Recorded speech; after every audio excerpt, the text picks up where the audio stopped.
Сайн мэцхан өрхөн мөндөд үзэгчдээ Монголын сагсан бөмбөгийн онцлог мэдээллүүдийг хүргэдэг Хүүбт нөөцийн 2026 оны хамгийн эхний дугаар болох 14 дахь дугаар эхлэхэд бэлэн болсон байна. Та бүхэн бүгдэнд шинэ оны мэнд хүргэе. Надтай хамтран хөтлөхөөр спортын сэтгүүлч Хуланбаанаас хүрэлцэн ирсэн байна. За тэгээд Хуландаас шинэ оны мэндийг хүргэе.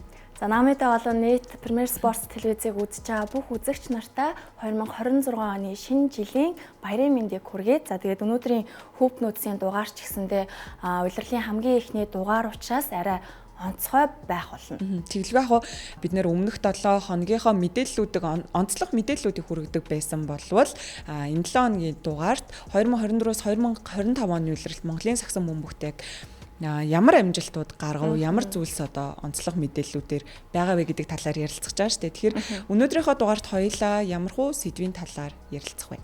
За өнгөрсөн 2025 оны хамгийн чухал сэдвүүдийн нэг болох мэдээж 3 эсрэг 3 эмэгтэй шгшээ багийн түүхэн амжилт дэлхийн авар шалруулах тэмцээний талаар мэдээж ярилцсан. За дээрээс нь Нандин Өслөн болон Инхи од нарын олон улсад гаргаж байгаа амжилт, Монголын сагсан бөмбөгийн тамирчид төв дэлхийн хэмжээнд хаана ямар амжилттай явж байна гэдгийг мэдээж бид нар өнөөдөр онцлон. За дээрээс нь манай телевизийн уран бүтээлчдийн зүгээс бас статистик дээр суйрлан 25 оны шилдэг 5 эрэгтэй 5 эмэгтэй тамирчныг бол шалгарууллаа. Тэгээд энийгээ ч гэсэндээ өнөөдөр хамтдаа ярилцаад явах болно. Тэгээд дээрэс нь бас өнгөрсөн 7 хоногийн тоглолтууд холбооны цомын тэмцээн бас супер үр дүнтэй. Үнэхээр бас үзэгчдийг уйдамгүй гоё тоглолтуудаар дүүрэн байлаа. Тэгээд эдгээр тоглолтуудын талаар бас ярилцсан.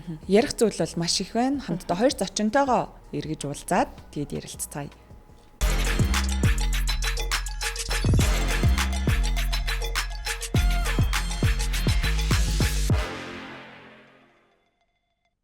Нэвтрүүлэгтээ эргээд тавтай морил үзэгчтэй нэвтрүүлгийн ерөнхий ивент тэтгэгчээр Дасандаа Буухан М-банк спортыг дэмжигч Toyota Alpes-ны дилер топ моторс ажиллаж байна. За манай өнөөдрийн зочдоор сагсан бөмбөгийн аналист, тайлбарлагч, отгон жаргалах болон спортын сэтгүүлч Инхбат нар хүрэлцэн ирсэн байна. За шинэ оны мэнд хүргэе.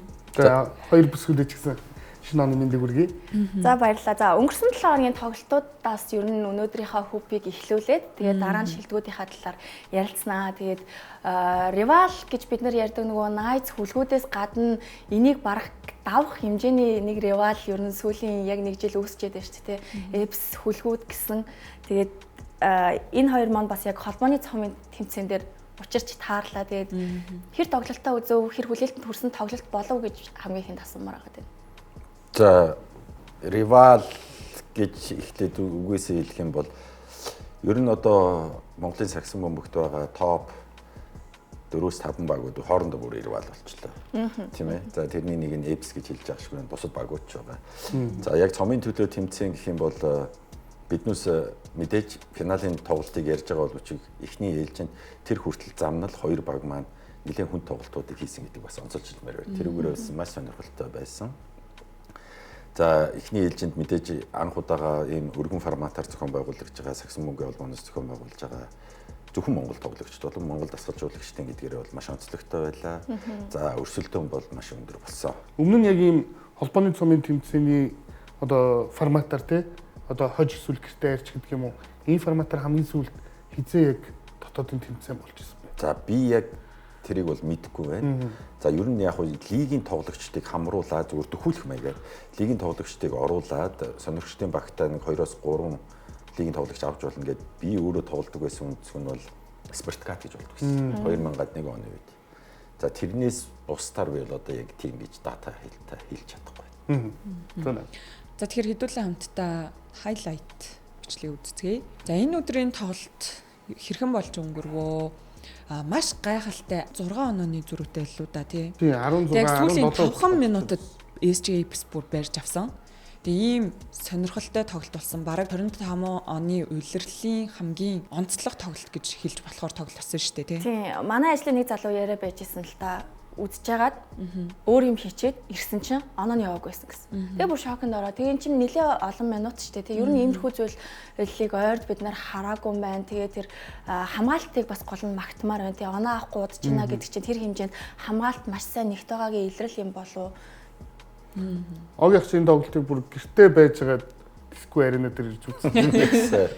Яг тэр хооронд за нэлээ оноо явчлаа. Гэхдээ би арена дээр яг ирэх хугацаанд Эпс онооны давуу гарцсан байсан. Ер нь бол иймэрхүү тоглолт бол зүгээр 100 гэдэг юм уу их л бага хувьтай л эргэж ирэх нөхцөл байсан боловч Эбсийн тоглогч нар болон багаараа сайн ажиллаад тэгэл аваргыг авсан да. Тэгэд их залуу тоглогчид гэхэд за нөгөө талд ч гэсэн хөлгүүд залуу боловч одоо Эбсийн тоглогчдыг бол илүү туршлагатай байгаа шүү дээ.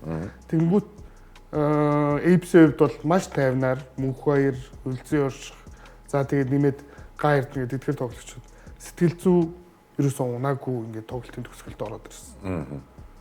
За энэ л одоо тэгээд ерөнхийдөө шууд хэлэхэд бол баг болж байгааг нь шилж штэ. Баг энэ л одоо баг ер нь ямар хэмжээнд байгааг илэрхийлэл гэж хэлнэ. Тэгээд ер нь Эбсийн грек тасгалжуулагч Спелисийг зарлснаас хойш яг хамгаалтын онцлмор болчихлоо. Ерөөсөө альч багийн эсрэг тоглосон. Тэгээд энэ тасгалжуулагч ирснээс хойш томч багуудын эсрэг тоглолоо. Ялангуяа юу гэдгийг тоглолтын эхний хагас нэг 26-18 ч юм уу 26-20 гэж дуусаад байгаа байхгүй. Эбсийн тоглолтууд төр. Тэгэхээр хамгаалтыг бол яхахгүй онцлох хэрэгтэй.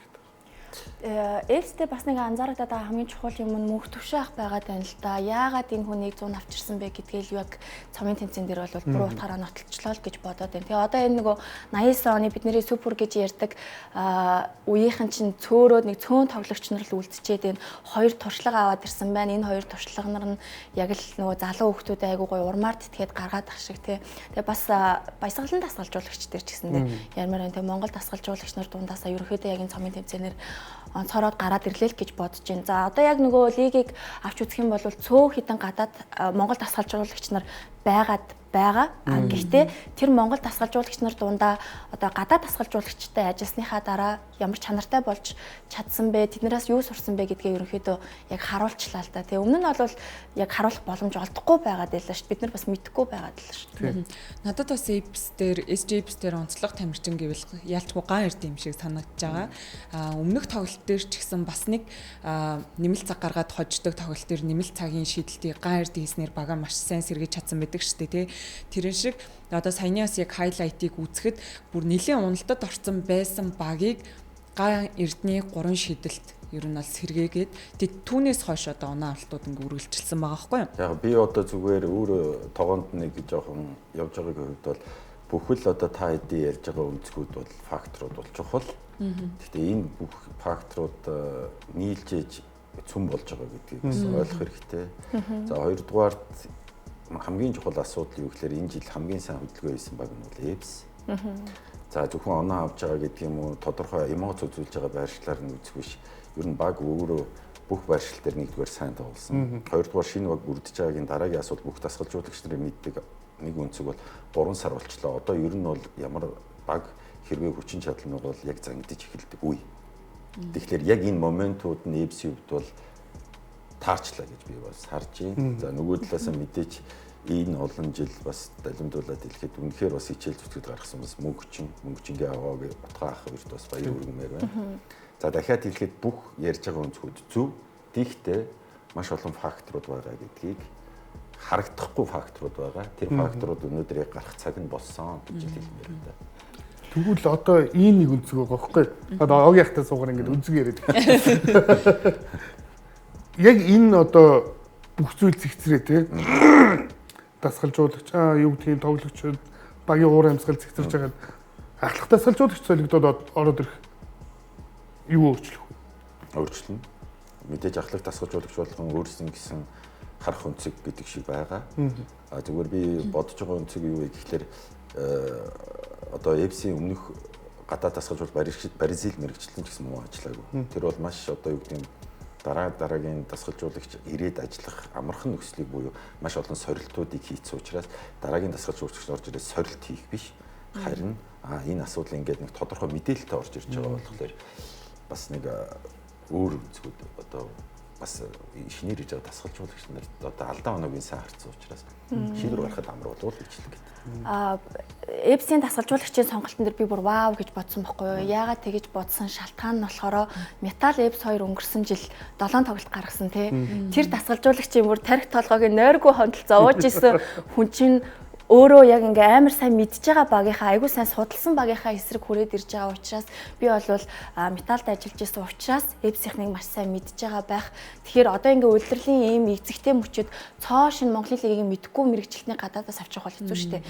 Тийм болохоор айгүй зөв сонголт эпс хийчлээ л гэж бодоод байгаа юм. Тэгээ нөгөө энэ хоёр дээр бас нэг чухал зүйл байгаа нөгөө матчапууд байгаад байна л та. Үлзий, Барса, тэгэл Дүлгөн, Азаа гэдэг ч юм уу те эднийг хоорондоо яах нь гэл тэгээ нэг юм хор шартай залуучууд байгаад байгаа болохоор хоорондын уулзраанууд энэ тоглолтын дээр ч бүр Томми зол жаргал гэж хүртэл гарч ирсэн. Тийм шүү дээ. Тэр нэлээд том контакттай. За надад статас онцлог зүйл нь гэвэл сэлгэнээс оноо бол SG-Eps маш сайн байсан мөлий. Бүр асар хол зуруутай байгаад байна шүү дээ. Яг нөгөө түрүүний хэлсэнчлэн оноогоор тэргүүлсэн минут 31:144 секундэд хасын үлгүүд тэргүүлжсэн болоо сүүлийн 4 минут тэргүүлийг авал ерөөсөө очирч байгаа. Тий ерөөсөө яг тэр нэг 16 оноо яаж эргэж ирсэн гэх юм бол хасын үлгүүд арай ихт одоо сэлгээний тоглогч гэх юм уу Цингүүн залуу тоглогчтой оруулж ирсэн бүх зүйл дуусаагүй байх ч энэ ч холбооны цомын ганцхан тоглолтоор шилэгдэх тоглолт байсан. Тэгэл тийм л нэг алдаа гаргав гэж миний хувьд бол харсан. За онцлог тамирчдаас мэдээж холбооны цомын тэмцээний MVP-гээр Дүлгөн шалгарсан байгаа. Дүлгөний энэ бол тэгээд ганц одоо финалийн тоглолтч биш л дээ. Ер нь одоо яг холбооны цомын тэмцээний туршид Дүлгөний хувьд нэг 20 арвтай. Дандаа давталтай. За тэгээд цаашаа энэ тоглолтоос бүр одоо хэдий хожигдсон ч гэсэн бүр онцлог гэх юм бол түшгийг онцлог. Түшиг бол ямар супер юм бэ? Тэр түрүү харагдсан 39 самбарын бараг ихэнх нь түшгийн довтлооны самбарууд байгаа гэдэгт итгэлтэй. Тэгээд довтлоон дээр үнэхээр ирч хүчтэй хизээч цуцахгүй тэр довтлогыг заавал дуусгана гэдэг ирмэлцэлтэй. Спортын төвөрд нь болсон тоглолт байна шүү дээ. Besiege Knights-тэй тоглолтын дээр эхний үе хоцорч орж ирлээ. Нэлээд хоцорч орж ирсэн шүү дээ.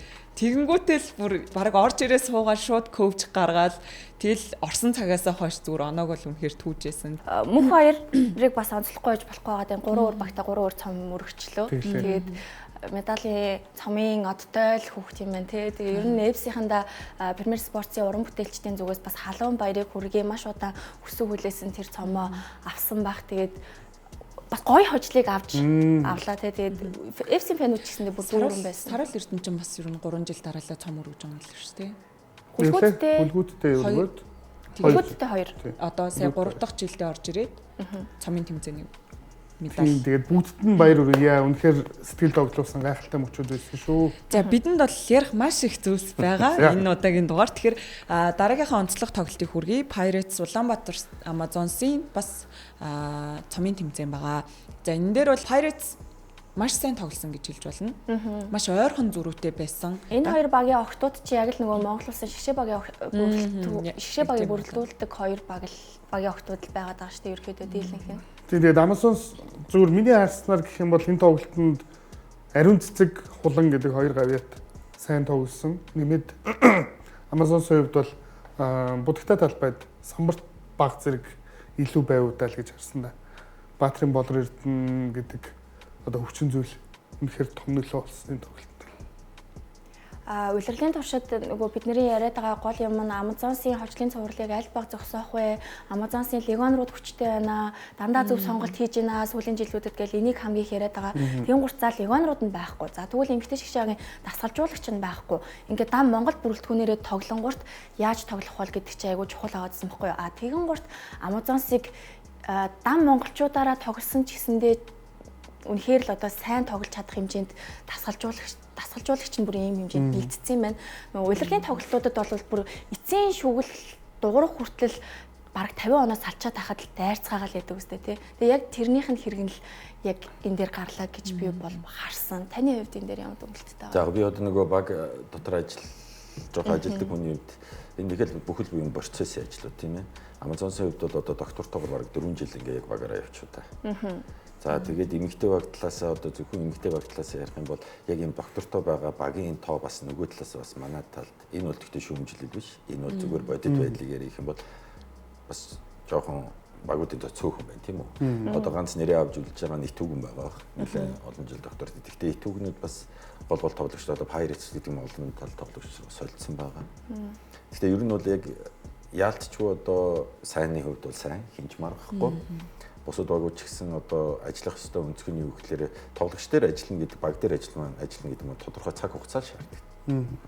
Тэр цаг хугацаа бол багадаа одоо бараг жил ч гэдэг юм янз бүрийн өнцгтэй байна. Гэхдээ Амазонсын хувьд бол яалтчгүй үнэхээр 4 жилийн хугацаанд ажилласных нь үр дүн бол одоо тэгэл тасархаа илэрлээ.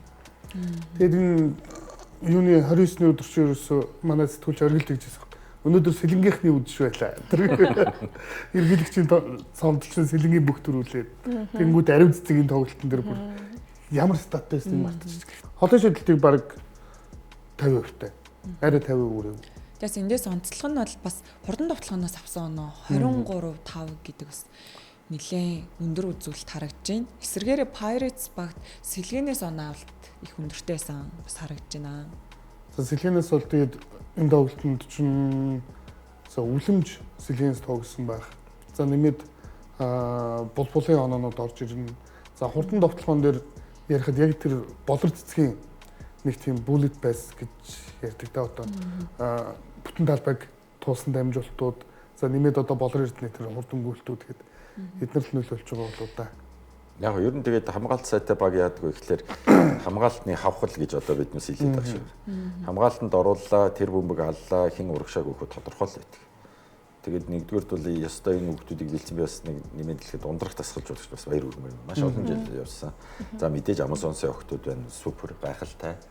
Тэгээ одоо ер нь бол Амазонсын хамгаалтыг эвдлэн гэдэг ч өөр бас асуудал болчиход байна шүү дээ. Тэгээ хамгаалтаас одоо альч баг дээр хурдан довтлогоо илүү хийгээд байгаа юм. Тэгэхээр альч ямар ч нөхцөл хурдан довтлогоо нь илүү байгаа. Хамгаалтаас хурдан довтлогоо гэдэг нь тэр нь багийн хувьд бол сайн ажиллаж байгаа.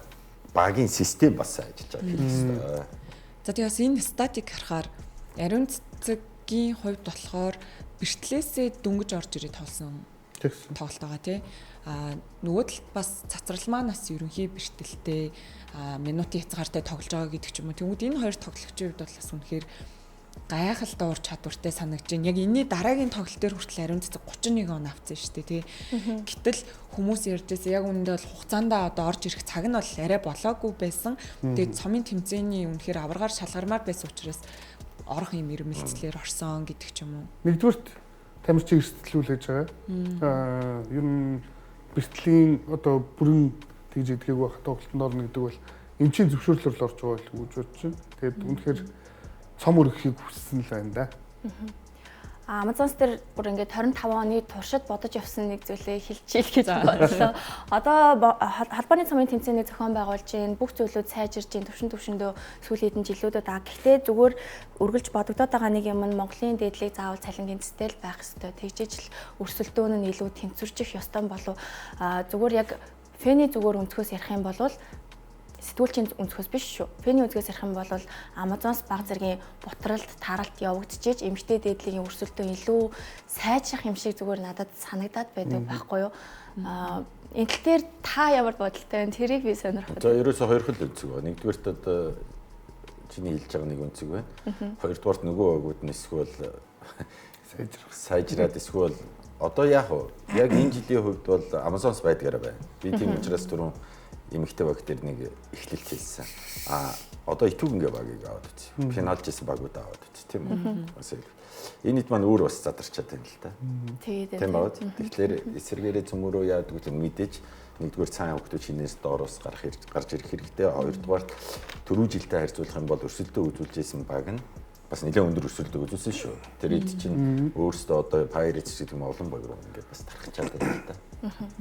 Тэгээд Amazon-сын аврагын цувралыг булааж хөлгүүд бас авраг авч ирснийг мартаж болохгүй. Тэгээд ер нь бол миний бодчоор багийн арын удирдлага тууштай зогсохгүйгээр яг ингэж хөгжүүлэх хэрэгтэй.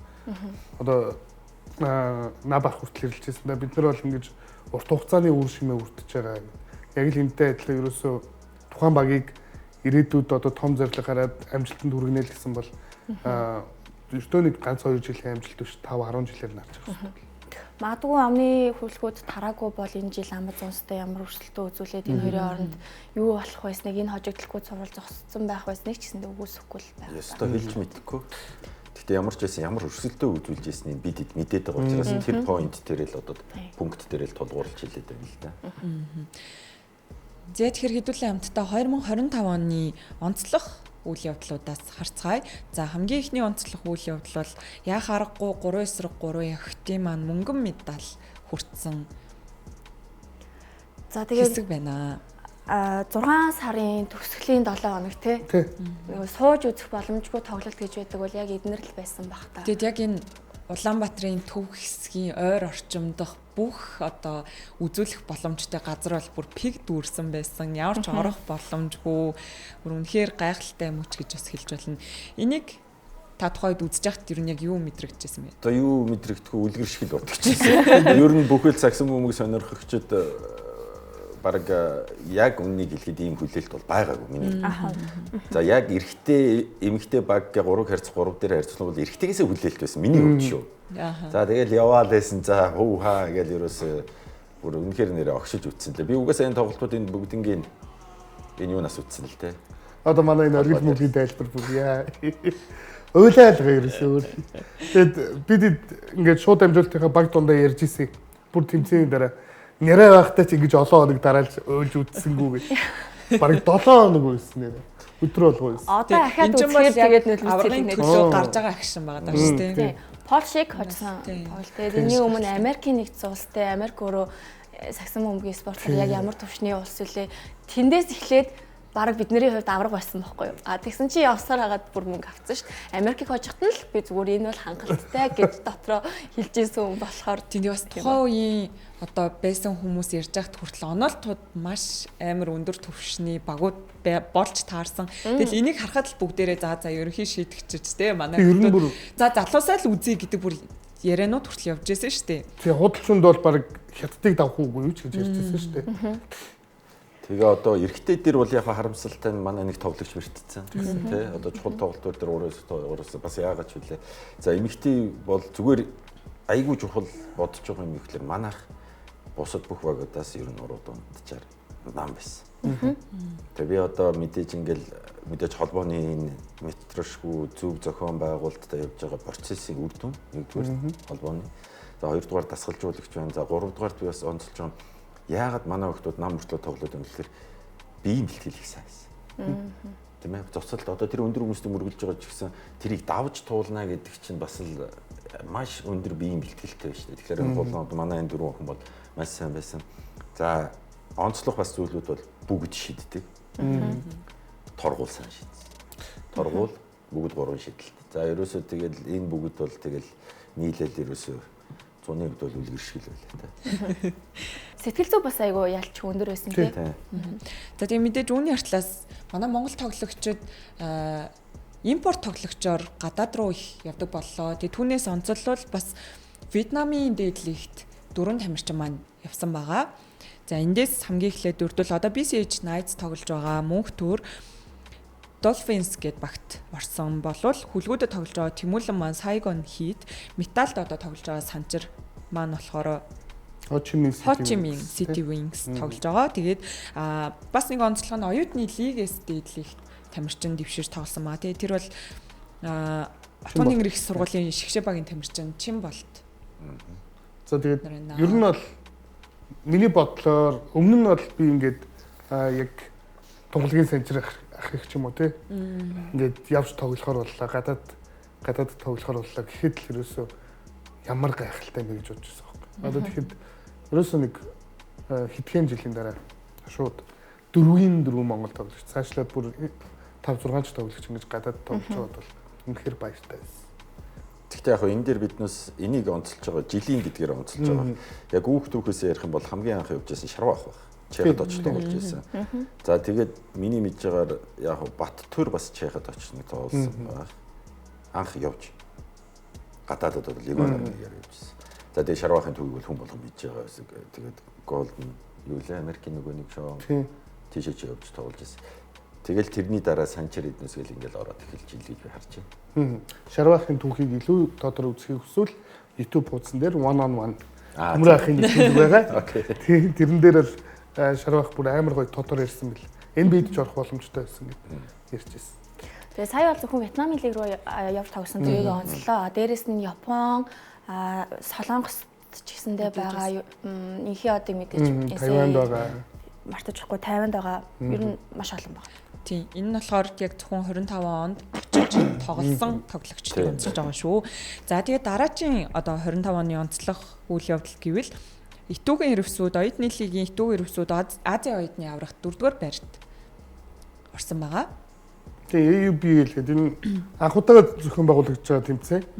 Тэгээд Under Armour гэдэг дэлхийн брэнд ер нь яг ингэж ивент итгэгчээр нь ажиллаад тэгээд маш том өргөн байдлаар зохион байгуулсан. Ерөөсөө тамирчид пүүзээ аваад очиход өмсгөл өөр юу гэдэг юм бүгдийг цаанаас нь бэлдэж өгөөд тэгээд Монголын ер нь оюутны сагсан бөмбөгт маш удаан хугацаанд топуудын нэг байсан Итүүгийн хэрвсүүд бол энэ тэмцээнд бол үнэхээр гайхалтай байсан. Тэгээ одоо энэ зурган дээрээс харагдаж байгаа Барса, Бендрия хоёрыг жишээлбэл одоо ямар супер байгаалаа. Бендрияг өнгөрсөн 7 хоногт тэр бүр яаж гялалцахыг харлаа шүү дээ. Тэгэн гурт яг энэ зуны төвшөнд болж байгаа тэмцээн уралдаануудыг бас алгасахгүй байх нь ч гэсэндээ тамирчдад залуучуудад ямар хэрэгтэй байдгийг л нотолгоо байгаа юм л та тий. Ерөөсөө 100 зүгээр байгаагүй л гэсэн. Хин илүү юмын тэрл хүн тэгээд спортод илүү л амжилт. Ялангуяа спорт өөрөө богинох нь одоо циклтэй настай гэдэг юм өргөжлөх хугацаа. Одоо ер нь одоо 3 херц 3 октод ч гэсэн зунжангаал тэрнээс өмнөх жилүүдэд ерөөсө битүүл бэлтгэлтэй байсан тий. Тэгээ одоо манай сагс чинь өөрөө өөрчлөгдөж байгаа момент нь юу болж байгаа вэ гэхлээр одоо бэлтгэл дутуу байх юм бол маш олон хүмүүс хажуугаар нь гэдэг юм араас нь гарч ирдэг тийм өнцгтэй болсон учраас ер нь цаг алдахгүй л хийгэл гэдэг тийм л юм харуулж байна. За ингээд хэсэг хугацаанд хамтдаа завсарлаад дараагийн сэдв рүүгээ оръё гэж бодож байна. Манай өнөөдрийн нэвтрүүлгийн ивент итгэгчээр Аз жаргалын хамт Ice Mark хамтдаа төрүүлж алах нь Unitel л ажиллаж байна.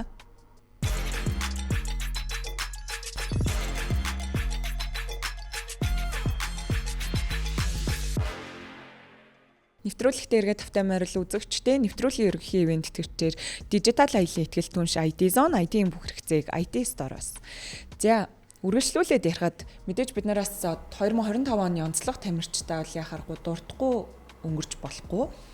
За, нандин үслийн хувьд бол одоо Florida Tech Panthers. За тэгээ нандин үслийн хувьд бол Монголын хамгийн залуу эмэгтэй гавьятад тооцогдоод явж байгаа. Тэгээ эрэгтэй нь бол цогт байдаг баг. Тэгээд за дөнгөж өчигдөр болсон тоглолт 21 оноо 5 самбар 4 дамжуулалттай. Тэгээд оноо авалтаар багаа тэргүүлсэн байлээ. Тэгээд Florida Tech Panthers дахь улирлынх нь 12 дахь тоглолт байсан.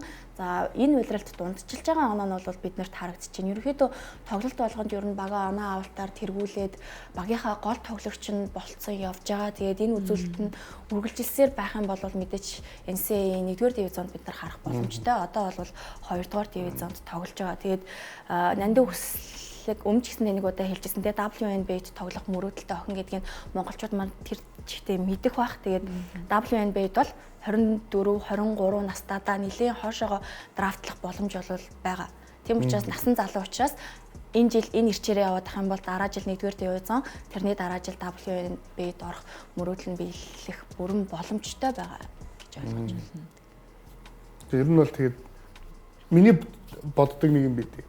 Ингээ WNBA, NBA-д орсон ч бай ороогүй ч бай эдгээр тамирчид маань яг өөрсдийнхөө чаддаг зүйлэр те хүссэн спортоор дуртай спортоор ингэж дэлхийн томоохон оронд боловсрал эзэмшээд яг тэр одоо спортоо ингэж эргээд Монголдо ирэхдээ илүү өөр төвшөнд бас гаргаж өөр тоглолт харуулад байна бол гэж боддог. Тэгэхээр юун төрөнд боловсрал. Яг үнэ зүгээр яг WNBA-г яриад байгаа нь нандин үслийн маань мөрөөдөл биелүүлсэн гэсэн хэлээд байгаа. Тэрнээс ч биднэрт үнэхээр ямар ч өргөө учраас юу ч болсон одоо байгаа бүх зүйлийн амжилт байгаад байгаа байхгүй тийм. За дараагийн онцлог тамирчин болохоор хулан байгаа тийм. За хулангийн статистик. За хулангийн хувьд болохоор WCBA Shanxi Red Wolves Wuhan Trainers гэдэг багт ороод бүхтэй улирлын турш тоглолт үзүүлсэн дундаж нь харагдаж байна. За энэ дундаж болохоор одоо зарим тоглолтод өндөр оноо авсан, зарим тоглолтод оролцоогүй гэдэг ч юм уу тэндээс бас дундажлагдаад гарч байгаа. Тэгээд юу яагаад ийм баг байгаа юм бол гэж үзэгчд маань бас гайхчихж магадгүй. Ерөөсөө импорт тоглогчор тоглосон. Тэгээд хятадын тухайн лигт бас нэг л импорт тоглогч энэ талбай дээр байх хэрэгтэй. Тийм учраас ингээд солигдоод явж исэн учраас ер нь ингэж баг байгаа юм шүү гэж. Тэрнээс шиг ингээд 2 онооны довтлооны хувь 3 онооч гэдэг юм уу эдгээр хувьдыг харахад яг энэ 4.6 оноог авахтаа бас өндөр гүйцэтгэлтэй байсан. Тэгээд хамгийн чухал нэг зүйл нь болохоор энэ лигт энд очиж легионер тоглогчийн зүгээс тоглохын тулд Physical Asia-гийн урилгыг бол хулан татгалцсан өөрөө ч хүлээн зөвшөөрсөн бид нар ч гэсэндээ хөвбийн дугаар дээр өмнөдөлгөөнтэй ярилцчихсан. Тэгээд магадгүй хятадын лигт очиж хулан тоглоогүй болвол тэнд үзүүлсэн тэндээс сурч мэдэж авсан зүйлээ 100 гаргаж харуулаагүй бол бид нар бас мөнгө медаль дээр хэр очих байсан юм бол гэдэг зүйлийг ч гэсэндээ цаашаа ингээ ургуулж бодоод ээж болохоор байгаад байгаа байхгүй. Тэгэхээр хулангийн энэ хятадыг сонгоод ийшээгээ легионер тоглогчийн зүгээс явах болсон ч гэсэндээ супер сонголт л гэж би бодож байна. Амар баяртай байсан юм байл яг тухай. Өнгөрсөн удирлын хөднөөцөр ярьж хахад ч гэсэн Баатрин Болор Эрдэнэ за нэмээд Шемкач гэдэг юм уу те чимэд долбор гэдэг юм уу. Ингээд одоо нэг үе дээшээ тоглогчд нь ингээд бидний чадаагүй те ингээд чадлаа ирээдүйдээ ингэж зам мөр гаргаж өглөө гэдэгт нь бол тэгэхээр баяртай байсан. Үргэлжлүүлээд хамтдаа 2025 оны онцлог мэдээж Аз баяр байгаа. За шилдэг хамгаалан тоглогч. Дээрээс нь улирлын MVP болж байсан Азагийн 2024-с 25 оны улирлын дундаж үзүүлэлт харагдаж байна. Тэгээд одоо ийм залуу наснд лигийн том нэр болчих гэж те. Тэгээд тэр сүүлийн тоглолтын Слэм Дакунд нь бүр үнэхээр өөр төвшөнд очсон билээ. Бүр улам гойлцсон билээ. NBA үзэж байгаа юм шиг л гоё данкуудыг бүр үнэхээр толилуулдаг болчлоо. Бид нэр легионеруудаас л тийм зүйлийг хардаг байлаа. Одоо бол Азагаас хөнкөө нэг тоглолтод нэг 2-3 данк бол харж байна да. Тэгээд Эрдэнэ цагтын эсрэг ер нь яаж тоглож байгааг нь харсан уу? Анзаарсан уу? Үнэхээр сайн. Ер нь зарладаг. Яг хоо багаараа дайрсан зүйл байгаа гэхдээ Азад өөрт нь бас нэг тийм хувийн өөрийгөө харуулахыг хүссэн нэг тийм хор шар бий. Яг энэ үйлрэл те яг тэр нөгөө нэг MVP авсан үйлрэлд бол ер нь үзэгчдийн зүгээс ч гэсэн Эрдэнэ цогт дээр те ард түмний MVP гэсэн тэр саналууд өгч байсан. Азаа яг тэрэн дээр нэг өөрийгөө баталж харуулах гэсэн нэг тийм дэрмэлцэл байна уу гэж харсан те. Тэрэн дээр таны бодол ямар вэ? Би одоо яг тэгж тогтож хараагүй. Таны үнцэг юу вэ? Зүгээр яг хөвөн талаас тийм байхыг үүсэхгүй. Дөрөв зүгээр хэлж байгаа үнцэг бол тэр данкууд нь гоё болсон гэж юм. Гоё гэхээсээ л өсвөрлтийн техникүүд нэг зүг болсон байна. За өөрөө тэгээд их тайван чинь ер нь бол мөнхийн ажиллагаатай байх шиг байна. Дандаа сайжралтууд бол харагдаж байгаа. За хамгаалтан дээр нь Азагийн эсрэг тоглох Монгол тоглогч нар одоо ер нь цөөхөн болсон баха. Хамгаалт бол маш сайн. Өндөр бөгөөд хөлийн ажиллагаа сайтай хамгаалт тоглоом дээр ч гэсэн тэр үнцэг бас харагдаж байгаа байна. За миний үсэдсэн түрүү жил би бол нэг хэлдэгсэн. За ийм өндөр хүн хэрвээ ийм хөлийн хурдтай байвал тодорхой хэмжээний шидэлтийн хурд болон торгуулийн шидэлт гэдэг жисэн ер нь яг түрүү жилдээ статистик байдг бол харьцуулах юм бол хувь бол нэлээд өссөн байна. Тэгэж харагдаж байна. Энэ нөгөө тайквондогийн спорт уу? Бид бүгд дээр ийм гоё тоглогч авчих гэж яг нөгөө тайквондоогоор хичээлдэг байсан тань бол энэ хөлийн ажиллагааг нь ер нь 100% холбоотой байх. Тэгээд бас сэтгэл зүйтэй ч гэсэн холбоотой тий. Дэлхийн томоохон тэмцээнүүд дэлхийдийн яваад үзсэн. Тэгээд Зэшко дасгалжуулагч ч гэсэн би баярлаа гэж хэлмээр байд. Яа тэгэхээр ийм залуу тоглогчдод зөв одоо юу гэдгийг хөдөлмөрлөх хор шартай байх нэмээд зөв явах замыг тасралтгүй тий ер нь тасралтгүй ингэж ажиллах хэрэгтэй шүү гэдгийг л харуулсан болов уу гэж боддөг шин. Мөн үү огийнхаа зүг ярьсан уу? За тэгээд би түрүү хэлсэн шүү дээ. Таад нэг үнцэг яриад байна. Одоо энэ дэр зүгээр яг хөө ингээд яг баг дотор байдаг хүний хувьд юу вэ гэхэлэр нэгдэж багийн соёл. Тийм үү? Хөлгүүд гэдэг багийн соёл. Тэр соёлыг хүн авчраад дуусгаад за ихэнх очиж байгаа хүмүүс нь сайжраад байгаа. За тэгэхээр би одоо яалтчгүй одоо тэгэл өдөрлгүүд байна. Одоо манай пүүжээж гэх юм уу? Биелгүүн байна, сэргэлэн байна. Энд чинь ингээ багийн л ингээд ажиллагаа. Гэхдээ яг хөө тэр дасгалжуулагч би хэлсэн те бүгд том нөлөөтэй. Тэр хүмүүс бол бүгд нөлөөтэй. За тийм мэдээж бас энэ дээрээс нэмээд онцлоход Ян Миллер маань сая Зүүн Азийн Аврал багаар хасын үлгүүд маань шалгарсан шүү дээ тий. Тэгээд тэндээсээ бас MVP авсан байгаа. Энийг бас онцлохгүй өнгөрч болохгүй болов гэж бодож байна. Тийм BCL-ийн зүүн бүсийн BCL гэдэг тэмцээн чинь ерөөсө товчхон ялчихэд зүүн бүс, баруун бүс, за централ гэдэг ингээд юм 3 бүсээс аваргуудаа тодруулаад эргээд тэр бүсийн аваргууд Дубайд очиж 2 3 тийм ер нь одоо супер шалгаар авсан. Финалийн шалт нь Дубайд явсан. Тэгээд Ян Миллерийн хувьд ялангуяа 25 онд бол үнэхээр супер байлаа тий. Тэр нэг Монголын юу гэдгийг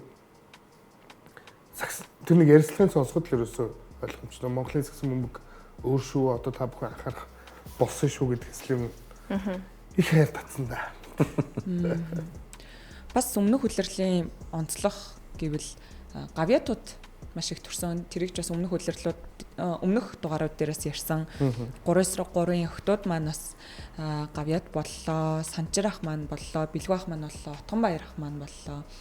Монголын сакс ингээд 9 гавьяттай. Тэгээ энэ 9 бүр яг сүүлийн хэдэн жил яг огцом гараад ирлээ шүү дээ. Өмнө нь бол шарваах толгой дасгалжуулагч араас наваад төвшөөх гэж цөөхөн байжгаад яг сүүлийн 2 жил бүр 9 болж. Тоглогч гэдэг. Тоглогч гэх юм бол одоо шарваах, төвшөөх. За тэгээд энэ мөнгө медаль авсан дөрвөл маань орж ирлээ. За тэгээд бэлгүүн, санчир тэгээд ог яах гэдэг ингээд орж байна. Дасгалжуулагчийн хувьд бол одоогийн байдлаар цэвэрлэгч байна. Дээрээс нь баяр цогт дасгалжуулагч байгаа. Тулг дасгалжуулагч байгаа саксны өөр байхгүй. Тий, ийм юмсаа. Тэгэхээр одоо нийлээд 12 мөн үү? 7 9 тий 12 хүн байна саксны. Тэгээд ер нь ялангуяа энэ жилийн хувьд бол яг нэг жилд 7 гавьят гэдэг бас 25 оныг онцлох ёстой л болгож байна л доо. Яг нөгөө сүүлийн жилүүдэд сакснаас гавьяд төрөөд байгаа шалтгаанууд саксыг хүмүүс маш их үздэг болоод илүү ер нь яг эм банк аренаар шилжснээс хойшоо гэд хэлчихэд бол хэлсдэггүй л байх.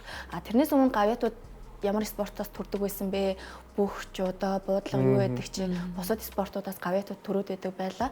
Одоо сакс илүү олон хүнд хүрээд үзэгчин нэмэгдээд явахын хэрээр энэ хүмүүс гавьят болох хэрэгтэй байна гэдгийг бас ус төрмөн ч гэсэн та анхаарч эхэлсэн юм байна уу? Байна уу даа л гэж бодчих. Үздэг болсны гэрчлэх тод жишээ нь одоо өнгөрсөн энэ жилийн одоо сар шинийн баяр байна тий. Шинийн нэгэнд ингээд ахмадуудтайгаа золгоод явж байхын оронд тэнцээ аренад сакс үзсэн өчигдөрлөхэд он солигдохоос хэдхэн цагийн өмнө аренад ирж сакс дүүрэн үзнэ гэдэг чинь ерөөсөө яг энийг ийм уламжлал соёл болгоч хөгжүүлж байгаа юм болов уу гэж байна. Мөн дээрээс нь бас баярын дугааруудаар бид нэр зөвхөн одоо олонний танил жүжигчд дуучтай хардаг гэсэн бол саксны тамирчтай бас хардаг болсон байна. Гэт маш гайхалтай дамжилтууд бас ер нь гэхдээ энийг сакс үздэггүй байсан гэж битгий хэлээрээ. Тийм. Би зүгээр хэлэх гээд байгаа юм чинь актер их үздэг байсан шүү. Монголд ерөөсөө багийн спорт гэхэд л за сакс би өөрөө бас тоглодог байсан юмнууд бол би түү гэдэг байсан. Зүгээр цаг хугацааны явцад биднээс тодорхой хэмжээний үйл ойлголцлоос болж хоёр холбоо гэдэг нөхцөл үүсэн. Тэр нөхцөлд бол нэлээд их тоглогчдын хөвч гисэн саксон хүмүүс сонирхчдын хөвч гисэн одоо юу гэдэг алдсан гэж хэлээ да. Хэсэг хугацаанд процесс үргэлжилсэн. За тэгээд ерөөсөө нэгдсэн нэг удирдлагатай болбоо тамирчид маань нэг дээвэрд оруулаа. Тэгээл бүхэл хүчин зүйлүүд нэг цаанаасаа бүрэлдсэн юм шиг боллоо. За ялангуяа нэгдсэн холбоотой болоод саксны нэгдсэн нэг лигтэй болсноос хойш Монголд ирж байгаа яг бүр баталгаатай ярих юм бол Монголд ирж байгаа легионеруудын төвшин бол огцом өс. Огцом өс. За дээрээс нь яг энтэй зүйрлүүлээд саксаар хүн амьдарч болно гэдгийг одоо тод илэрлүүд нь ингээд гараад ирсэн хөрөнгө оруулагч нар ч ихсэн.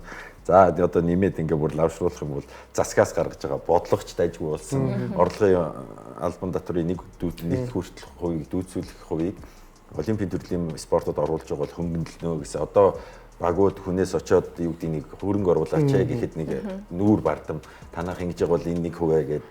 Тийм ч учраас чиний түрүүний хэлдэг шиг одоо багийн төсөв бол бас тэр амар өндөр болсон шүү дээ.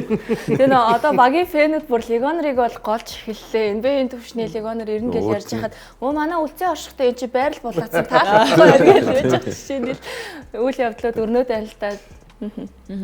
За тийм мэдээж дээдлийг ярьсан дээр үндэсний дээдлигийнхаа бас статуудыг харъя гэж бодлоо. Өмнөх улиралд ямар байв, одоо дундаж маань манай багуудын дундаж маань ямар байгааг хамтдаа харцгаая. За өмнөх улирал болоод энэ улирлын эмэгтэй багийн товтлогооны дундчууд болон байр харагдж байна. За энэ Stars гэж Stars-ийн хувьд бол өнгөрсөн үйлрэлт 31%-тай. Ер нь бол бид нар Монпон гэдгийг нь илүү мэдэх баг тийм. За Amazon-ийн хувьд бол өссөн байна. Аравтын хувьд нэлээд буурчихсан байна. За omni үлгүүд итүүг ирвсүүдийг бол бид нараас харьцуулаад байгаа. Ер нь жигд байгаа юм байна. За Wings-ийн өсөлттэй харагдчих. Ийм л байна да. За довтлооны дундаж оноо. За ер нь их жигд байгаа юм шүү дээ. Тэгээд эндээс өсөлттэй харагдж байгаа юм гэх юм бол мэдээж яг өмнөх одоо үзүүлэлттэй их төстэй байна тийм ээ. Зя. За эрэгтэй багууд дээр бол нэлээд өөрчлөлт бас орсон харагдаж байгаа. Үе метал юу болов? Мэдээж тийм метал довтлооны хувь дээр нэгт явж байсан бол одоо бүр 10-т явж байна. За BCH Knights бол яг дунджаа бариад явж байгаанаас энэ нэр яг харагдаж байна. Хасын үлгүүд ч гэсэн ер нь дунджаа байна. Ер нь нэг багуудынх нэг тийм 40% л байна тийм ээ. Утан жаргалах хувьд эндээс яг онцолж байгаа баг хэлэн санагдаж байна. За одоо тэгээд хин дээшээ доошоо явснаар нэгдүгээрт харах байх. За хоёрдугаар дээшээ доошоо ороход юу нөлөөлөв гэдгийг бодох байх. Тэгэхээр багийн тоглогчдын шилжилт хөдөлгөөнүүд оролцох байх. За тэгээд яг хөө BCH Knights-ийн хувьд бол ерөнхий бүрэлдэхүүн байгаа. Харин Сугар Эрдэнэ Сугараа гээд бас Ганбаатар гээд тоглогч нарыг авсан. Тийм учраас ер нь бол төвшин бол тогтмол байна. За бид нарт довтлооны дундаж харагдаж байна. Яа харахгүй бишрэл бас нэгдүгээр байранд өмнөх хөлрөл явж байсан бол энэ жил бол 9 рүү унсан байна. За BCH Knights багийн хувьд 8-д байсан бол энэ хөлрөл нэгдүгээр байраар жигсэж байна. Энэ яг юутай холбоотой гэж бодож байна? Би энэ дээр бол харин зүгээр бодож байгаа үнцгийг юу гэхлээр мэдээж энэ үзэхэд байгаа. Түрүү жил бишрэлт метал маш эрт легоноор тоглогчтой байсан. Wesley байсан. Жишээлбэл. Тэгэхээр Wesley ямар тоглогч байд? Би бусад Монгол тоглогчтой муу гэж юм шиг. Бүгд сайн байсан баг. За яг BCH Knights яг тэрнтэй адилхан хоёр импорт тоглогчоо маш их сонгогдсон байсан. Эхнээс нь авахуулаад тэрэнд таарж байгаа учраас оноо авалтууд багийн үйл ажиллагаанд жигж явагдаж байгаа. Энд одоо яг ингээд төсөлтүүд харагдаж байгаа. Тэгэхээр одоо баг дотор бид зөвхөн Монгол тоглогч гэхээс илүү импортын бас нөгөө зөв сонголтуудын асуудал бас айгүй том нөлөөлөл үзүүлээд байна л да. Гэхдээ энүүгээр биднээс юм их шийдэж байгаа юм биш. Яг углагуургаараа юу болж ийнэ вэ гэхээр магадгүй бишрэл металлаас гол тоглогч бас одоо Omni Эрдэнэс Miners руу явдаг. Нөгөө зөвлөг металлаас явдаг. Жилмэг үү? Баясаа тийм. Жишээлбэл ингээд нөлөөлөд байж байгаа. Зөвхөн энийг сайн ярихын тулд ерөнхийдөө юу ярих вэ гэхээр хин хэдэн оноо авч ийн үү гэдэг бүр өшөө детальны юмнууд ярих. Тэгэхдээ гол үзүүлсэн юм бол яг өнөөдрийн энэ статистик дээр харахад бол металлын хувьд бол Wesley бол яг эхлэхээс өмнө байсан, дуустал нь явсан, тийм ээ. Легонор сонголтууд нь сайн байсан шүү дээ. Яг энтэй адилхан BCH Knights-ийн энэ жил бас легонор сонголтууд нь одоогийн байдлаар тийм ээ солигдоогүй явж байгаа баг гэмар хэлчих болох байхаа. Бусны легонорууд нэлээд идэл солигдох шиг байна. Ооны үзүүлж байгаа нөлөө угаасаа асар өндөр байгаад байгаа л да. Сугар очир энэ хоёрын тэр нөгөө хоорондын зохицлыг бодох юм бол хамтдаа нийлж авч байгаа оноо моноогоор нэлийн дээгүүр ирэмтлэгдэхэр хэмжээнд тоолбортой байна. Тийм тоолборчид аль эрт бас хүрээд ирсэн байгаа шүү. Тэр чинь эхнээс нь ихтгэлтэй хамрагдаад энэ жил лиг эхлэхээс өмнө бүр Филиппин явж эхлэхээсэн. Тэгэхээр яг энэ чинь ингээл яг процессо эрт хараад ингээд эхэлсэний бас үр дүн энд байна. Тэгтээ айдс юм дээр байна уу гэхэлэр плей-офф бол плей-офф шүү дээ. Тэгээ сая бас хүснэгтээс онцлоход ховчонхрууд баг 3-т жагсаж байгаа гэдэг нь бас онцлмоор үйл явдал байлаа. Яагаад гэхээр одоо тэдэнд бол хожигдож болохгүй чухал тоглолтууд ер нь л ирж байгаа шүү дээ, тий. Тэгэхэд бас ийм довтлооны одоо дундаж байна гэдэг бол нэлээд ирээдүйтэй санагдаад байна л да. Тэр нь бол залуу тоглогчид нь ч гэсэн их тийм аль хэдийн юу гэдгийг дог суудсан тийм мундаг залуус байгаа л та. Батуйг өсгөөч гэдэг юм уу те. Одоо нөгөө драфтын 1-2 маань хаана юу явж ийн гэд харангуурт өсгөө хаана явж ийн те. Аль хэдийн Монголын дээдлэгийн сонирхогчид бүгдээ өсгөөг таниад авцсан. Талбай дээр бүр ингээд нөгөө яг догоо суугаад бүх юмаа хийгээд сандрал бүх юмаа ингээд плей-офф эхлэхээс өмнө энэ хүн болчихж байгаа байхгүй. Тэгэнгүүт нөгөө энэ хамар маань хаана явж ийн гэд харангуурт талбай дээр гарсан минутанда жоохон сандрал ихтэй нэг тийм яг ийм драфтын нэгээс хүсдэг тоглолтыг үзүүлж чадахгүй байгаад байна л да. Тэнгуут одоо ингэж байгаа тоглогчийг плей-офф эхлэхээр шууд гарч ирээд бид нар алаад өгнө гэж бас бодож чадахгүй байгаад байна. Тэгэхээр яг улирал дундуур хэнийг тасгалжуулж бэлтмээр байна, тэр тоглогчоо сайн бэлдэж явах ёстойг бас харуулж байгаа жишээ юм бол одоо энэ металлын хувьд үнэхээр харамсалтай л байна. Бүх зүйлээрээ унтсан байна. Тэгээ сая багийн ахлагч чинь бас бид нар бас өмнөх дугаар дээр ч гэсэн ярьж лээсэн л да. Металлд юу нэг юу тохиолдоод байна вэ гэх тэр асуултыг бас танаас асуумаар санагдлаа. Металлд юу нэг юу тохиолдоод байна вэ? Одоо яг ямар арга хэмжээ авч иж дээшлэх боломж тэдэнд байгаа харагдаж байна. Уу яг одоо тэгээд өрсөлдөөн хүчтэй байна. Металл одоо зүгээр энэ жилийн зүгээр нэг нүгөө хэлэхэд мэдээж сайн тоглогч нар игнэндээ элсүүлсэн ч гэсэн нөгөө дээр нь зогсож байгаа багууд нь өшөө хэлвэл одоо менежментийн хувьд ажилчвал гэж би харж байна. Тийм ээ. Багууд одоо жишээлбэл эхлээл хэлэхэд мессеж найз ингээ хэрэгтэй юм авлаач гэдэг юм. Эвс ялангуяа маш идэвхтэй ажиллаач гэдэг юм уу те. Металлын хувьд болохоор нэг сайн тоглогчоо явуулсан ч гэсэн бас сайн тоглогч авсан. Тэ. Тэгээд одоо энгийнээр ингээ бодхолоор энэ левел нь өмнөх байсан левелээс агчин уу гэдэг төвшин бодхолоор одоо юу гэдэг яг тэр левелд л хэвээрээ байгаа юм шиг харагдав. Бусад байгууд нэг ажиллаад байл гэж хэлдэг. Месси дээр өөрсдөө ч гэсэндээ ер нь харамсаж байгаа юм. Тийм саналтай үү. Тийм тэгээд одоо бас дараагийн асуудал юу гэхээр хэд хэдэн легионер тоглогчоо сольжлоо. Тийм. Ингээд биднээс ч бас легионер тоглогчоо бас л юу штэ Азийн суглаа сугалж байгаа юм шиг заримдаа хийсэн штэ. Биднээс одоо юу гэдгийг бусад одоо хүмүүс болохоор л их л том NBA-гийн янз бүрийн агентуудтай зөвлөлдөг баг. Тэр хэд бол очиж суудлна.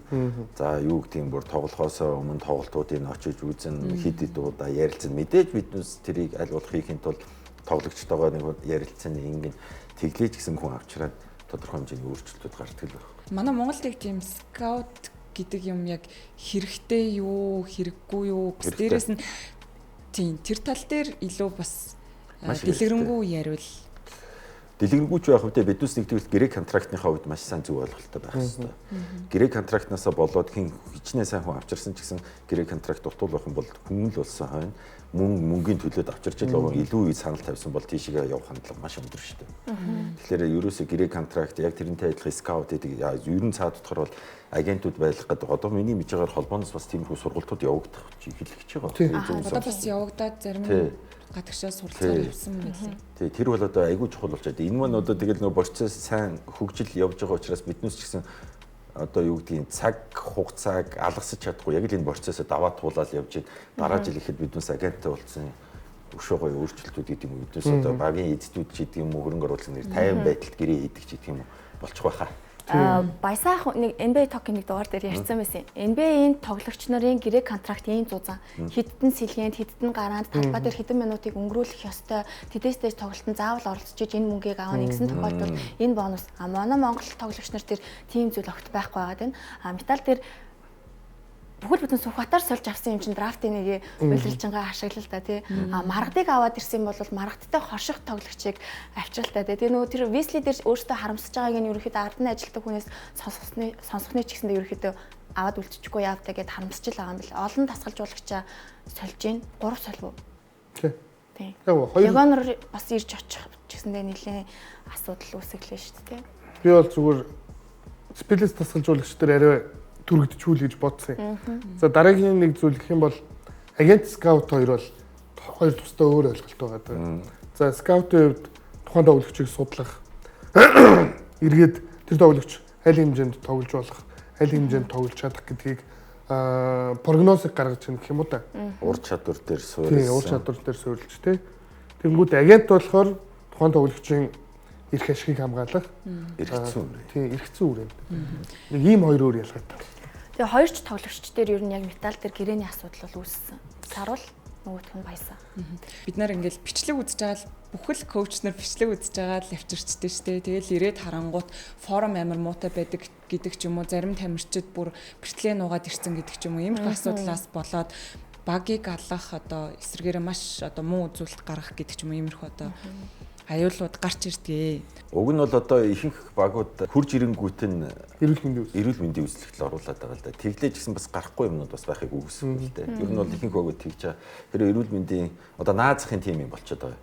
Наазахын ихэнх багууд хурж ирээд үзлэгт оруулаад тэнцэхгүй байх юм бол буцааш өгöd ихний гэрээний залт баг тийм л юм болчиход байгаа. Одоо тэгээ дараа нь гэрээний залтууд орж ирэх үү тэгээд гоё. Сая Томс Робинс нэг ирчээл нэг хонол буцчихлаа шүү дээ. Тэгээ энэ тоглогч сарын бүр 100 саяын цалинтай тоглогч байсан байна. Тэгээд мөнгө аваад тоглохгүй байх магадaltaй байсан учраас буцаасан байх жишээтэй. Тэгэхээр сэвтэй юмнууд их байна уу? Чухал юм байна. Энэ санаа зовмор юм их байна. Сая бишрэлт металлын импорт ирээд ихний тоглолт. Тийм, ихний импорт ихний тоглолтын дээр доглоод тэр бас гიშгээгүй. Тэгээ доголсон мөртлөө сэлгээнд сууй гэхгүй. Тэгээд өөрөө доглоод ийн гэдэг чинь тэнд нэг юм байгаа байхгүй.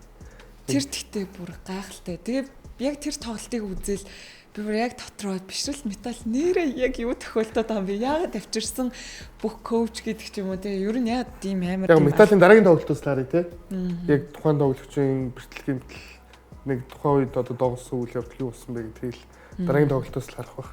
Хүлээлт бол мэдээж өндөр байгаа металлаас би ч гэсэн та ч гэсэн хүлээлт өндөр байгаа. Тэгээд яг одоо нэг сайн юм юу гэхээр эрэгтэй лигийн улирлын тоглолтыг талаасаа дөнгөж өнгөрч байна да.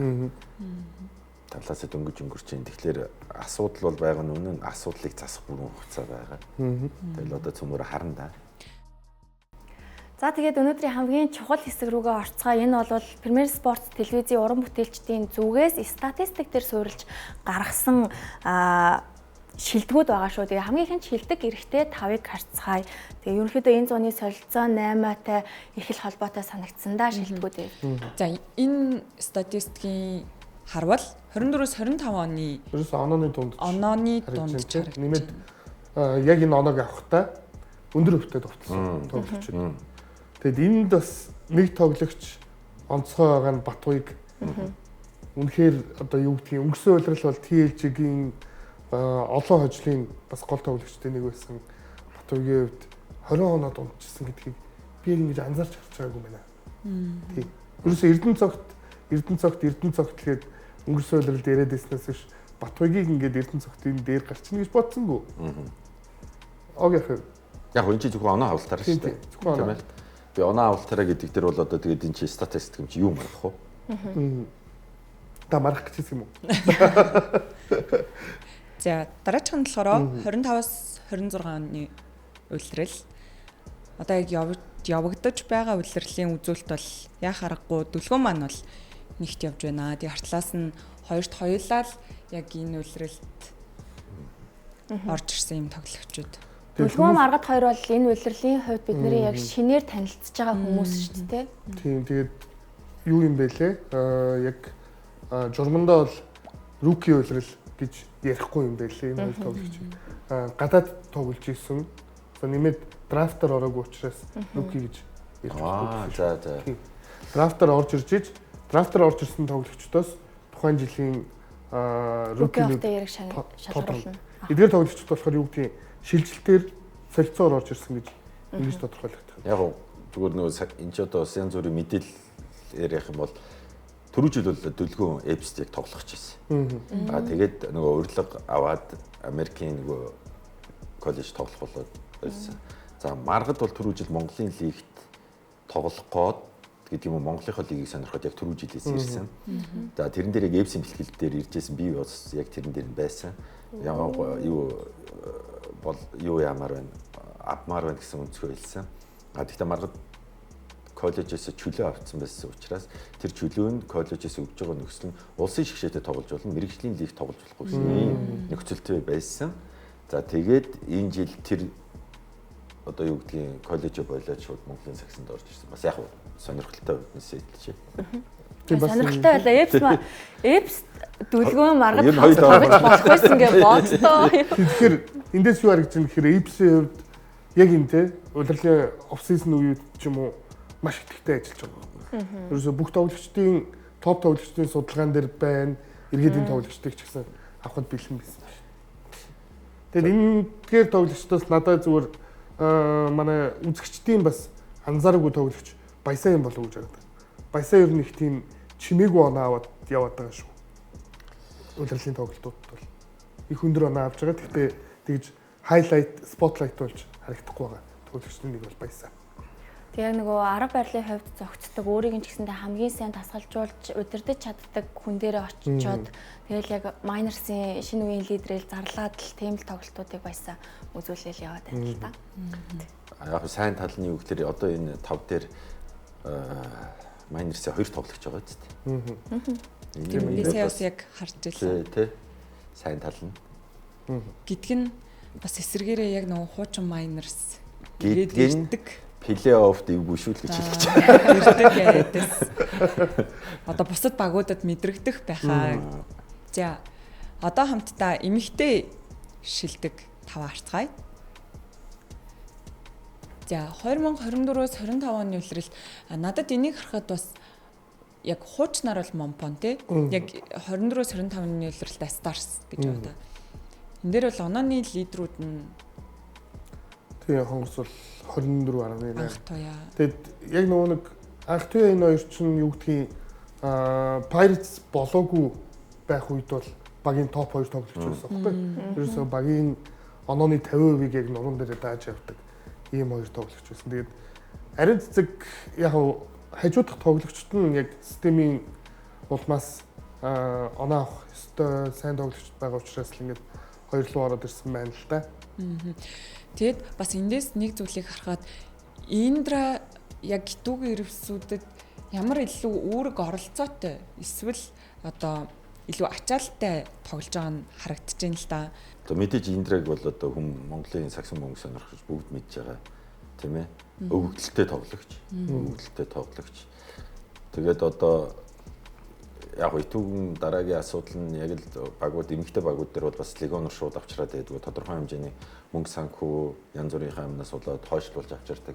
За энэ ч нөлөө бас байхыг үгүйсгүй. Гэхдээ ямар ч байсан топ тоглогч гэдэг нь бол байна. За энэний хүснэгдийг харахад энэ гурван одоо Хулан Болор Эрдэнэ, за бол Ариун Цэцэг бүгдээрээ топ тоглогч нар. Тэгээ онцлог юм бол Хулан Болор Эрдэнэ, Ариун Цэцэг энэ хэд маань талбай дээр байгаа ч гэсэн оноог ингэж жигд аваад тийм ээ довтлооны өв нь өндөр байгаа ч тийм хамгийн танаас фокуслох юм юу гэхээр 44 52.1 56.9 тийм байна. Яг бас хүмүүс юу бодох ёстой вэ гэхээр довтлооны хувь хэмжээг бодох юм бол энэ талбай дээр өөр өөрсдийнхөө орон зайд бие биенийхээ тоглох хугацаанаас за булаацлт нэг хаашаа. Гэхдээ тодорхой хэмжээнд ингээд сэлгээ ус маш их хийж байгаа ч гэсэн өндөр хөвтэй довтлоод ингэж оноо авч ийнэ гэдэг нь л одоо бас ямар сайн баг байл гэдэг нь бас одоо нөгөө төрөөний хилдэг шиг баттгаж байгаа л нэг тоо юм да. Би энэ дээр бол дээр л юм ярмаар нөгөө Жакартагийн 18 оны Азийн наадам дээр бол яг эмэгтэй шгшээс яаж тоглож илаа. Тэгээд дараа нь амарцсан тий. Тэгээ одоо 15 оноо баг авч авшиг нь 14.4 гээ. Тэгээд товтлогооноос өндөр хөвтэй байгаад байна. Тэгээд нэг юм ээж байх үүргээ мэрэгжлийн спорттой хослуулах чи ер нь эмэгтэйнээс гарах хамгийн л амар хэцүү зүйл юм шиг. Тэгээд булын одоо яг Pirates-тайгаа тэр үр өгөөж талбай дээр байгаа байдал бүх юм л надад л супер санагддаг. Дотоод мэдээлэхэд бол энэ жил бас аягүй сайн бэлтгэл хийсэн шүү дээ. Эмэгтэй шгшээ дээр ч байсан. Тэгээд бас зүгээр нөгөө 5 харьцах 5 дээр ч байсан 3 харьцах 3 дээр бас байсан шүү дээ. Тэгээд тэрний үр дүн чи одоо яг нөгөө оф сезоны үед ямар бэлтгэл хийсэн тэр үр дүнгүүч л одоо ер нь ингээл яг л ид гарч эхэлнэ дээ. Эцэст нь энэ сэдвийг хаагаад нэг хов илж үү. За Индраг дахиж тоглохгүй гэдгийг мэдсэн. Сонссон. За одоо яг энэ дугаар гарч байгаад өнөөдрийн удирдлагын сүүлийн тоглолтыг хитүүгээрээ би тоглоосоо л гэж хүсэж байна. Би ч үсэж байна. Тэгээд тогсон үгүйгээ хамтдаа харах л байх л та. За ингээд хамтдаа 2026 онд бид нар бидний сагсан бөмбөгт ямар одоо тэмцээн оролдоонууд байгаа вэ гэдэг хүснэгтийг харцгаая. За юуны өмнө үндэсний дээдлийг маань 10 сарын 1-нд эхэлж байна. За хөгжлийн лиг бол энэс нэг 7 хоногийн өмнө гэсэн хуваарьтайгаа гэхдээ яг хуваар нь бол тодорхойгүй байгаа юм билэ. Хөгжлийн лигийн бүх хотын тоглолтоос удахгүй болох ч байгаа тийм. Тэгээд 100 Азийн Супер лигийн тэмцээн 10 сарын 2-нд за тэгээд эндээс хамгийн онцлог нь мэдээж манай үзэгчдийн хүлээж байгаа зүйл гэх юм бол 8 сарын 26-нд Азийн авар шалруулах тэмцээний урьдчилан шатны тоглолтууд болох ёстой. Тэгээд шгшөөгийн тоглолтоор ер нь ингээд нэг юм цангадаг болчихжээ тий. Одоо бүр үнэхээр хүлээж чадчихна. Ялангуяа одоо шгшөөг бол Бид яг одоо сая ингээд нэг үнэхээр голлох юмнуудаа ярьж байгаа ч гэсэн нийтэд нь ярих юм бол эрэгтэй ч эмэгтэй шигшээ өгöd дандаа төвшин агсан. Одоо юу гэдэг нь дэлхийн ранк гэж байгаа бол биднээс одоо тэр ранкаар бол дандаа агцсан явж байгаа. Тоглолтын үзүүлэлтийн хөвч гэсэн одоо нөгөө чанарын хөвч гэсэн манайх бол айгүй чанартай явж байгаа шүү дээ. Ямар ч байсан дандаа ийм шат агсан юмнууд явагдаж байгаа шүү. Манай саксны бүх ертөнцид бол дандаа шат дээш агсан. Энд гинтийн ч биш те. Яг ийм системийн дагуу шат дараалан агч юм гэх юм уу та. Сая тэгээд харагдаад өнгөрсөн Сингапур улсад 4 сарын 1-нд 3 Азийн аварга эхлэх хуваартай. Энэ бол Сингапурт явагдаж байгаа сүүлийн Азийн аварга. Тэгэнгүүт энэний дараа жил буюу 27 онд Монгол улсад Азийн аварга шалруулах тэмцээн дахин зохиогдно гэдгийг дуулгая гэж. Тий. За тэгээд 3 тэмцээнүүд харагдаж байна. 2026 оны Азийн наадам Японы Нагояд 9 сарын 19-нд эхлэн энэ бас маш том тэмцээн болно. Гол нь энэ тэмцээнүүдийн тоо ихсхээс гадна бас чанар. Оролцож байгаа чанар маань байнгын өсөлттэй байгаа. Тийм. Бүгд л яг үзэгчдийн яг сонирхож үздэг одоо тэмцээнүүд болчиход байна шүү дээ тий. За мөн дээрээс нь бас ирээдүй үе болсон хүүхэд залуусынхаа хуваарийг бид бүгд бас мартаж болохгүй. Энэ болохоор U10, U11, U12 Одоо чи ингэж явдаг болчихлоо. Тийм шүү дээ. Ямар олон нас юм бэ? Одоо чи энэ илүү залуучсан. тий одоо энэ чинь л биднээсээ ёстой ирээдүйг бэлдэж байгаа гол одоо ёстой бодлого зангиж байгаа холбооч гэдэг юм уу энэ бодлогын юмнууд чи ерөөсөө энэ шүү. Одоо зүгээр энгийнээр хэлэхэд биднүүсийн үед гэж би нэг нэвтрүүлэгт ороод байгаа нь эдэрчүүдийн улсын аварга 18 нас хүртэл залуучуудын улсын аварга 18-аас 22 нас хүртэл тэгээд насан туршидтын улсын аварга гээд нас хамаагүй ерөнхийдөө тэгж бас 16 мөр гэж хамаагүй заадаг байсан юм аа. За тэгээд лигийн тэмцээн. Одоо тэгтээ жоохон хүмүүсд лигийн тэмцээн гэж байхгүй шүү дээ. Тэгэл сүүлд нэмэгдсэн болохоор оюутны лиг аварга. Одоо их дараа 10-аас эхлээл шат дараалттай ингээл явчихна шүү дээ. Одоо биднээс үед эдэрчүүдийн улсын аварга орохын тулд 18 настай хүүхдэд оролцохын тулд зүгээр энгийнээр утаад хамгийн топ нь 15 настайгаас л гарч ирнэ. Тэгэхээр биднээс 15 наснаас доош болохоор тэмцээн баг байхгүйсэн байгаа. Одоо бол 10 байна, 11, 12 тэгээд энэ чи яг л энэ дэр чинь бас тэгээд сурагчдын лиг гэдээ ороод ирж байгаа. Одоо бас нэмэгдсэн байгаа. Тийм лигийн тэмцээн. Улаанбаатар кап лөө. Улаанбаатар кап. Тэгээ бас давхар аялын тоглолтуудтай энэ улсын аваргууд бүгдээрээ Дархан, Баян хонгор, Эрдэнэт гээд аялын тоглолттой байна. Тийм явсандаа ч би нэг юм хэлмээр байна.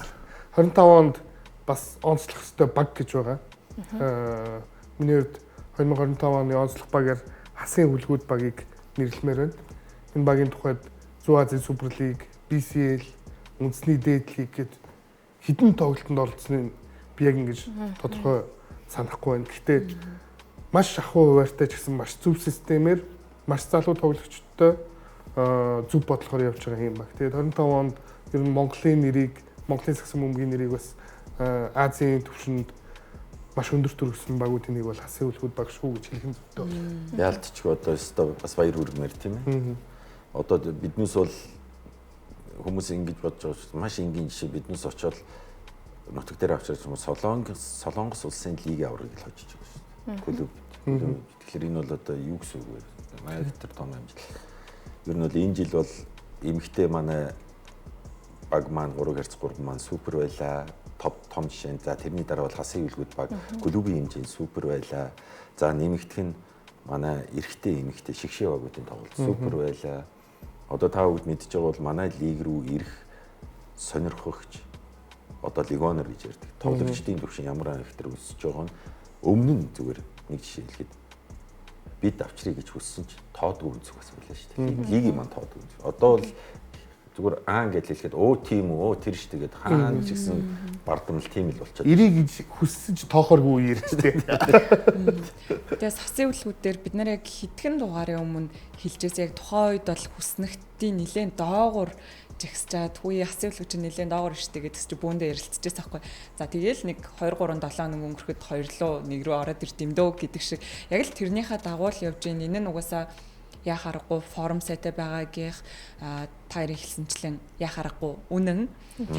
За тэгээд энд хүрээд биднэрт ярилцах сэдв маш олон байлаа. Данч одоо энд хүрээд манай өнөөдрийн нэвтрүүлэг маань өндөрлөж байна. Тэгээд өнөөдөр хамтран хөтлсөн хуландаас маш их баярлалаа. Тэгэд хүрэлцэн ирсэн Утган жаргал ах болон их хот нартаа маш их баярлалаа. За баярлалаа. За тэгээд манай өнөөдрийн нэвтрүүлгийн ивент тэтгэгчээр Сагсан бөмбөгийн спортыг дэмжигч Coca-Cola шунан дурлан мамтыг зөвхөн KFC-нэр ажиллаа. Тэгээд эх 7 хоногийнхоо онцлог мэдээллүүдээр эргээд уулзтлаа. Түр баяртай.